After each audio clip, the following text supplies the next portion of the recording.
Bonjour tout le monde, salam alaikum. Alors, aujourd'hui, très courte vidéo où on va essayer de voir ce que c'est d'abord dans un premier temps. Ça va être une vidéo en deux temps. Dans un premier temps, on va essayer de voir ce que c'est que le terme fussilat détaillé. C'est une racine, la racine, elle apparaît à peu près 43 fois dans le Coran. L'intérêt de la première partie, très courte aussi, c'est juste de se raffermir, de raffermir notre cœur pour bien être convaincu que derrière Fussilat, la sémantique qui se cache derrière, le sens, c'est bien détaillé, déployé, etc. La deuxième partie, ça va être d'étudier, de méditer, verset par verset, lentement, en essayant de comprendre le lien de continuité qu'il y a, les versets 112 à 117 de la sourate 6. Et on finira par une petite conclusion. Voilà. J'espère que vous restez jusqu'à la fin pour essayer de comprendre où je veux en venir quand on arrivera à la conclusion de cette courte vidéo. Alors, Fussilat. Je vais vous citer un petit verset. Mais en fait, il y en a plusieurs dans ce sens-là. C'est ici, la racine, elle apparaît dans le sens, en fait, dans la structure Nufassilo. Sourate 6, verset 54. Et lorsque viennent vers toi ceux qui croient à nos versets, dis que la paix soit sur vous. Votre Seigneur s'est prescrit à lui-même la miséricorde. Et quiconque d'entre vous a fait un mal par ignorance, et ensuite s'est repenti et s'est reformé, il est alors pardonneur et miséricordieux. C'est ainsi que nous détaillons les versets, afin qu'apparaisse clairement le chemin des criminels. Ici, vous voyez, Dieu nous informe qu'il s'est prescrit à lui-même la miséricorde, et il nous fait part, par sa miséricorde justement, d'un détail qui est très intéressant, où il dit « Quiconque d'entre vous a fait un mal par ignorance, et ensuite s'est repenti, il est alors pardonneur et miséricordieux. » Si Dieu nous avait pas donné ce détail, par exemple, on aurait pu se poser des questions. Oui, mais si je savais pas... contrairement, vous savez, à la loi française, par exemple, on dit nul n'est censé ignorer la loi. Et bien dans le Coran, bah c'est pas le cas. Allah il te dit que si tu as fait un mal parce que tu ne savais pas par ignorance, et ben tu trouveras Dieu très miséricordieux. Donc on peut bien comprendre que là il te donne un petit détail. Et le verset d'après, il te dit c'est ainsi que nous détaillons les versets, afin qu'apparaisse clairement le chemin des criminels. Il te détaille pour que tu puisses voir c'est quoi le véritable chemin de ceux qui continuent de manière préméditée à faire le mal. Et en arabe c'est وَكَذَلِكَ نُفَصِّلُ الْآيَاتِ وَكَذَلِكَ نُفَصِّلُ الْآيَاتِ. Donc on a la racine fasal de fussilat. On a aussi, on pourrait en fait des versets comme ça, il y en a plusieurs. Il y a plusieurs versets dans le Coran où Allah explique des choses. Il fait même un dessin. Des fois c'est sur plusieurs versets. Et à la fin il te dit regarde comment nous exposons les versets. وَكَذَلِكَ نُفَصِّلُ الْآيَاتِ qui vient de Fussilat. On a même une sourate qui porte ce nom. C'est la sourate Fussilat. Donc dans la sourate Fussilat, elle commence comme ça. Là je vais le lire je peux le lire en français puis en arabe. Ha-Mim, c'est une révélation descendue de la part du tout miséricordieux, du très miséricordieux. Un livre dont les versets sont détaillés. Mais entre guillemets, ils te disent clairement exposés. Ben voilà, pour moi, de toute façon, détaillé, c'est juste un terme. Mais en fait, Fussilat, on voit bien que c'est clairement exposé, déployé, détaillé, etc. En arabe, Bismillahirrahmanirrahim, Hamim tanzilu min ar-Rahman ar-Rahim, kitabun fussilat ayatuhu, Qur'anan arabiyyan liqawmi ya'lamun. fussilat ayatuhu. Donc, juste avec ça, là, ça c'était juste pour bien montrer que fussilat c'est bien, ça veut bien dire qui contient les détails, qui est clairement exposé, qui te donne, voilà, qui te donne des détails, qui t'expose clairement les choses. Allah a une sourate qui porte ce nom, où il te dit c'est un livre dont les versets sont clairement exposés. C'est-à-dire que c'est pas un livre dans lequel il y a des choses, mais bon, il nous manque un certain nombre de détails pour bien comprendre, pour bien méditer, pour bien pratiquer, pour bien mettre en pratique. Ça, c'est un des arguments de ceux qui disent qu'il faut un livre extérieur, qu'il faut une sunna extérieure pour pouvoir justement comprendre le Coran ou le mettre en pratique. Le Coran, ce serait, d'après eux, la théorie, et la pratique, c'est la sunna. Quand on comprend que c'est un livre pleinement bien exposé, avec le verset dont je vous ai donné avant le détail, le fait que si tu fais du mal par ignorance, tu trouveras Dieu miséricordieux, et des détails comme ça, il y en a partout. Donc tu ne manques, en lisant le Coran, il ne manque aucun détail. Maintenant, on va prendre en fait la sourate 6 et on va essayer de lire lentement. Et d'après cette compréhension qu'on a de Fussilat, on va essayer de comprendre les versets 112 à 117 de la sourate 6.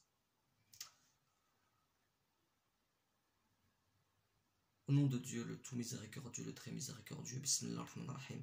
A'udhu billahi minash shaitanir rajim. Toujours dire A'udhu billahi minash shaitanir rajim quand on lit le Coran. Ainsi, à chaque prophète avons-nous assigné un ennemi. À chaque prophète avons-nous assigné un ennemi. Des diables d'entre les hommes et les djinns qui s'inspirent trompeusement les uns aux autres, des paroles enjolivées. Enjolivé, il y a le terme zukhruf. Zukhruf al-qawl. C'est quelque chose qui est orné, qui est décoré, qui paraît joli. Si ton Seigneur avait voulu, il ne l'aurait pas fait. Laisse-les donc avec ce qu'ils inventent. Donc là, on a la notion d'invention. On a la notion que à chaque prophète, donc il n'y a pas d'exception. Donc ce que Allah dit dans ce verset est valable aussi pour Mohammed. À chaque prophète, Dieu, il a fait en sorte que chaque prophète, il lui a désigné un ennemi. Cet ennemi, c'est une abstraction. À la base, cet ennemi, il se concrétise par un groupe. C'est des diables d'entre les hommes et les djinns. Il faut savoir que shayatin, ça peut être des hommes aussi. On a des shayatin parmi les djinns, des shayatin parmi les hommes. Donc c'est un groupe qui s'inspire entre eux en fait. Des paroles, c'est des mythos en gros. Des paroles enjolivées, des mythos qui disent des paroles, qui les rendent belles, etc. Et ils s'inspirent entre eux. Comme on dit, qui se ressemble, s'assemble. Et Allah, il te dit pourquoi il a fait. Il te dit pourquoi il a fait ça. Enfin, au début, il va surtout te dire qu'il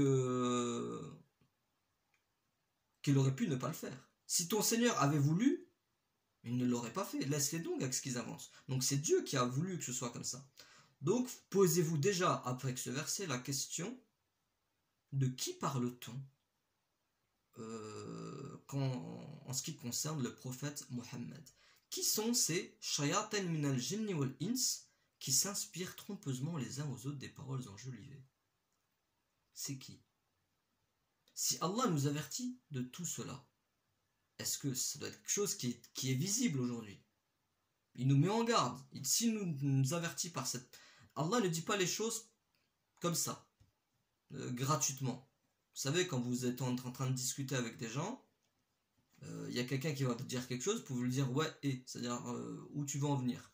Et Allah, il dit pas des choses qui mènent à une voie sans issue. Il y a une lourdeur dans ce verset-là. Donc posez-vous cette question, qui sont ces personnes-là aujourd'hui qui sont les ennemis de Muhammad? En tout cas, c'est un groupe qui s'inspire des paroles enjolivées. Ça, c'est une chose certaine. Ensuite, il continue. pourquoi il l'a fait. Au début, il dit qu'il aurait pu ne pas le faire. Verset 113, la continuité. On continue maintenant. Et pour que les cœurs de ceux qui ne croient pas à l'au-delà se penchent vers elle, qu'ils les agréent et qu'ils perpètrent ce qu'ils perpètrent. Il a fait ça en tant qu'épreuve, pour que ceux qui ne croient pas en l'au-delà, ceux qui mentent et qui disent nous croyons, nous sommes ci, mais en vérité, ils ne croient pas réellement en Dieu en fait. On pourra le voir dans une autre vidéo, ils veulent juste suivre leurs ancêtres, ou alors créer des liens, parce qu'il y a un verset où il dit vous n'adorez ceci que pour tisser des liens sociaux entre vous. Et bien tous ces gens-là, qui d'après Dieu sont des kdabin, qui mentent, qui ne croient pas réellement en Dieu, et bien Dieu leur a fait ce leurre. C'est ce qu'il dit. Hein. Il leur a mis en fait ce leurre pour qu'ils suivent plutôt ça. Ils vont plutôt suivre ces paroles qui sont enjolivées, elles sont ornées. Mais ce piège en fait ne les concerne que eux. Celui qui a une foi pure, il va bien comprendre. Et on va lire la suite. Pour que les cœurs de ceux qui ne croient pas à l'au-delà se penchent vers elle, qu'ils les agréent et qu'ils perpètrent ce qu'ils perpètrent. Ça va finir par devenir une tradition et ça va continuer. Ça va se perpétuer. Ensuite il dit, chercherai-je un autre juge que Dieu, alors que c'est lui qui a fait descendre vers vous ce livre bien exposé. C'est là qu'il y a le fossilet où je voulais en venir.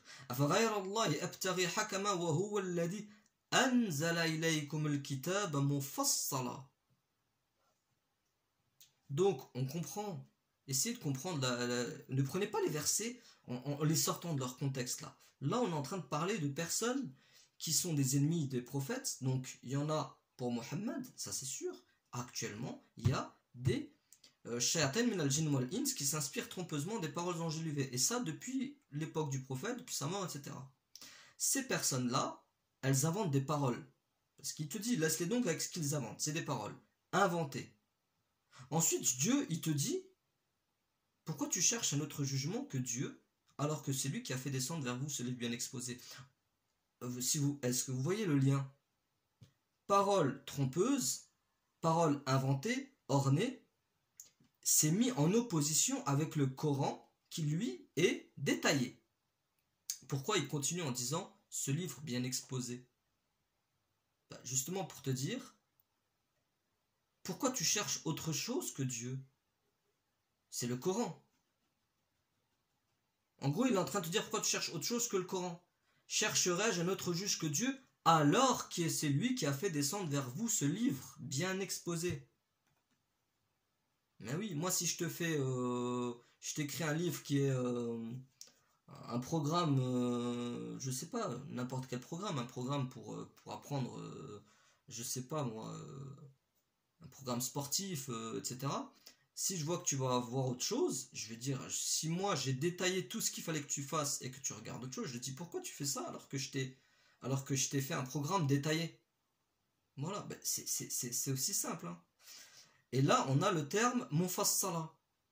J'ai commencé la vidéo avec ça pour que vous soyez bien convaincus que Mufassala, c'est vraiment clairement exposé, clairement détaillé. Chercherai-je un autre juge que Dieu? On va le voir par la suite que c'était bien détaillé. Alors que c'est lui qui a fait descendre vers vous ce livre bien exposé. Ceux auxquels nous avons donné le livre savent qu'il est descendu avec la vérité venant de ton Seigneur. Donc normalement, si tu es véritablement croyant, tu sais que ce qui est en train d'être dit là, c'est la vérité, ça vient bien de Dieu, ça vient bien du créateur de l'univers, de celui qui t'a créé, etc. Ne sois donc point du nombre de ceux qui doutent. Et la parole de ton Seigneur s'est accomplie en toute vérité et équité. Nul ne peut modifier ses paroles. Alhamdoulilah. Nul ne peut modifier les paroles de Dieu. Il est l'audient, l'omniscient. Et là, regardez comment il termine. Et si tu obéis à la majorité de ceux qui sont sur la terre, ils t'égareront du sentier de Dieu. Ils ne suivent que la conjecture et ne font que fabriquer des mensonges.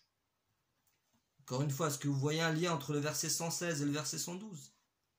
Je vous ai demandé dans le verset 112, qui sont ces personnes, shayatin al-jinn wal-ins, dont Allah parle dans le Coran, qui sont forcément des ennemis de Mohammed et qui s'inspirent et qui mitonnent sur des choses, qui s'inspirent des paroles enjolivées.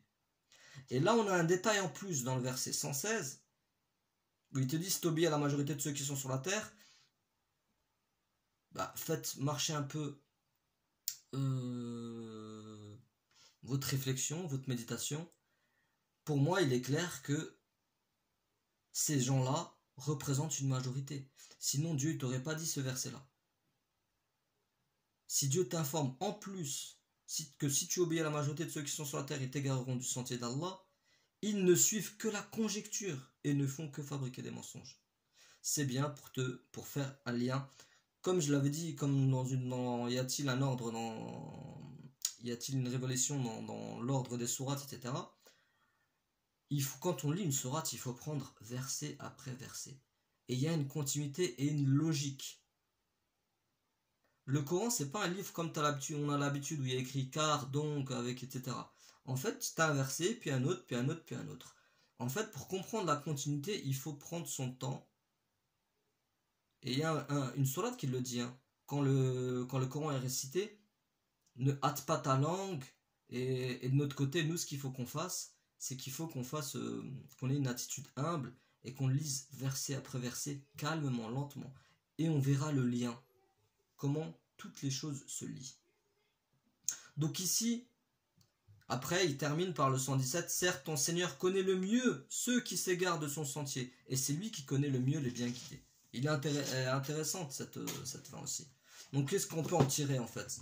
On peut en tirer que il y a apparemment, et ce pour chaque prophète, de toute façon nous on en était convaincus au sujet du judaïsme, du christianisme, avec le Talmud au niveau du judaïsme, au niveau du christianisme, on sait que voilà, il y a eu pas mal de choses qui ont tordu la parole de Jésus. C'est ce qu'on dit depuis qu'on nous a appris en fait l'islam depuis notre naissance, pour ceux qui sommes nés dans cette religion. Et ben Dieu il te dit que c'est pas que eux, que c'est tout le monde. Ça c'est la première des choses. À chaque prophète, on a assigné un ennemi. Ensuite, ces ennemis, c'est quoi? Des gens qui inventent des paroles, des mythos. 2. Ils sont nombreux. Ils ne suivent que la conjecture et ne font que fabriquer des mensonges. Donc d'après vous, avec cette description, de qui parle-t-on? On parle forcément d'un groupe qui invente des paroles et qui sont nombreux et qui sont la majorité sur Terre. Voilà. Et Dieu te dit pourquoi tu cherches autre chose que son livre alors qu'il est détaillé. Ne vous angoissez pas sur ce... Dieu t'informe d'un ennemi, mais ensuite il te donne en fait l'arme la plus simple et la manière la plus simple de te prémunir de tout ce bruit. Pour moi c'est du bruit. Vous savez, du bruit, voilà, qui t'évite de lire le livre. Et ben il te dit, voilà, pourquoi tu cherches autre chose alors que t'as un livre pleinement détaillé. Te casse pas la tête. Et au début de l'autre verset, il te dit aussi, laisse-les avec ce qu'ils inventent. Donc voilà. Donc, ça rejoint encore une fois le fait qu'il faille mettre le focus dans votre cheminement vers Dieu. Mettez votre accent sur le Coran, Inch'Allah, et arrêtez de suivre. On est tous attirés, que ce soit par internet, les hadiths, les machins, les trucs. Prenez le livre et suivez-le. Et pour moi, c'est pas que les hadiths. Hein. Pour moi, c'est beau, il y a beaucoup de choses. Il y a beaucoup de choses, même sur internet. On a tendance à vouloir, en fait, écouter les gens, écouter pas mal de choses, mais pas le Coran, subhanallah. Posez-vous les questions. C'est comme s'il y a quelque chose qui nous empêche des fois de... Voilà. Voilà, la vidéo se termine. Je m'étais dit que j'allais faire une vidéo de 12 minutes. Non, j'en ai fait une de 19 minutes. Je vous dis salam alaikum. J'espère que ça aura fait réfléchir certains qui n'étaient pas convaincus du côté détaillé du Coran. Si j'ai réussi à faire réfléchir ne serait-ce qu'une seule personne, alhamdulillah.